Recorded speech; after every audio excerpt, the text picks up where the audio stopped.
आप देख रहे हैं सरेआम CID न्यूज़। मैं हूं शहर बानो। अफसोसनाक खबर से आपको आगाह करते चलें, रावलपिंडी से स्कद्दू जाने वाली कोस्टर को हादसा पेश आया। स्कद्दू जाने वाली कोस्टर लैंड स्लाइडिंग की जद में आगे पाक आर्मी के 4 जवान शहीद। रावलपिंडी से स्कद्दू जाने वाली कोस्टर लैंड स्लाइडिंग की जद में आगे हादसे में पाकिस्तान आर्मी के 4 जवान शहीद हो गए।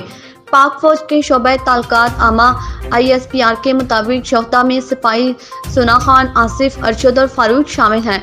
शहादत पाने वाले चारों जवान अपनी ड्यूटी पर जा रहे थे। हादसा स्कद्दू रोड के करीब पंगसपरी के मुकाम पर पेश आया।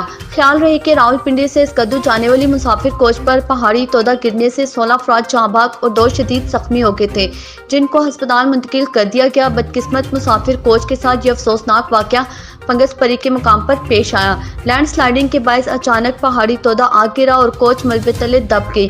पुलिस हकाम का कहना है कि बस में 18 मुसाफिर सवार थे। 10 अफराद मौके पर ही जहाँ भाग हो गए, जबकि 6 अफराद अस्पताल ले जाते हुए दम तोड़ गए। पुलिस ने हादसे में 16 अफराद की जाँ भाग होने की तस्दीक करते हुए बताया कि ड्राइवर और कंडक्टर समेत 6 मुसाफिरों की शिनाख्त कर ली गई है। STPO मोहम्मद हसन का कहना है कि हादसे के नतीजे में कोच में सवार 16 अफराद जाँ भाग हुए, जिनकी लाशें निकाल ली गई। जाँ भाग होने वालों में ड्राइवर और कंडक्टर में 6 अफराद की शिनाख्त होगी। लाशें निकालने के बाद अब सड़क को ट्रैफिक के लिए बहाल किया जा रहा है, जबकि हलाक और जख्मी होने वालों को अस्पताल मुंतकिल कर दिया गया। मज़ीद अपडेट्स के लिए हमारी वेबसाइट विजिट कीजिए www.sareamcidnews.com।